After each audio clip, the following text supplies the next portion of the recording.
You know, back in the Middle Ages, there were a lot of wars, and one time there was a soldier that was finished with the battle, and he was trying to head home a long distance back to his hometown. And as he passed through the countryside, he was really starving to death. And he was making his way, trying to find a town where he could get some food. And his horse tripped over a stone in the road, and he took a look at the stone, and it was kind of an odd looking stone because it was almost perfectly round and smooth. So he picked up the stone and looked at it and said, "I haven't seen a stone exactly like this." So he put it in his saddlebag and he kept going.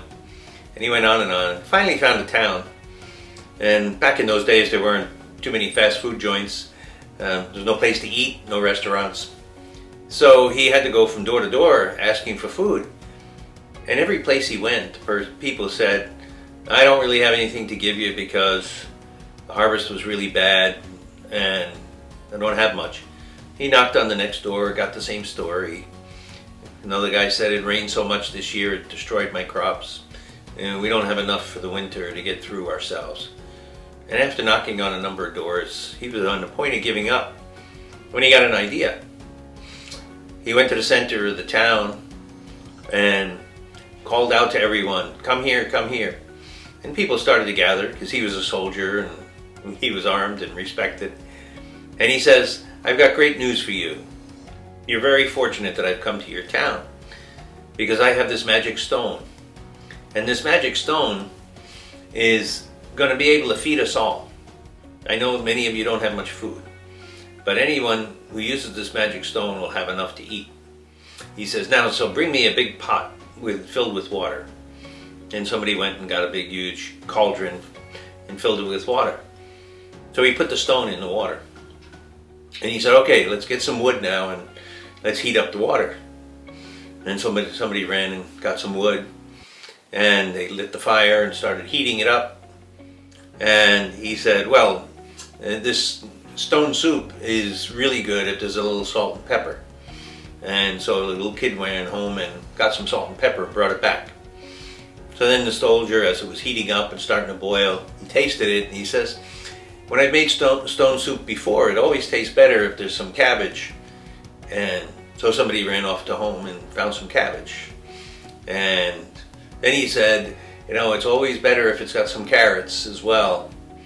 And sure enough, a girl went home and got a whole apron full of carrots and brought them back. And so he tasted that, and all the people were gathering in the town, and he said, "You know, if we just had a little bit of beef, you know, this could be a really good stone soup." And so somebody went home and found some beef, and they brought it and they put it in the pot.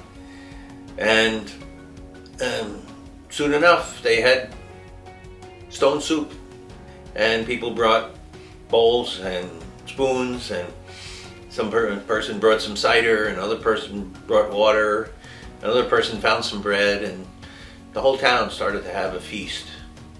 And then somebody went and got their fiddle and started playing a jig, and people started dancing, and that night they had a big celebration in the town. And a town where everybody was depressed before, everybody had come together. And they enjoyed each other's company. And that food and the magic stone brought them all together. Well, the next morning the soldier was leaving town, and a little girl called after him and said, "You forgot your magic stone." And he said, "No, I'm going to leave it here in the town because not only will it keep you fed, it'll also bring the whole town together." And, you know, sometimes I think we just need a little bit of ingenuity on how to look after each other, how to break out of our collective depression sometimes, and how that kind of fellowship can bring us out of isolation. Haven't we had plenty of that lately? And maybe we need to share, and we need to form community, and then that'll bring us joy. If you like this video, make sure you like it down below, and then share it with your family and friends. And be sure to subscribe to our YouTube channel.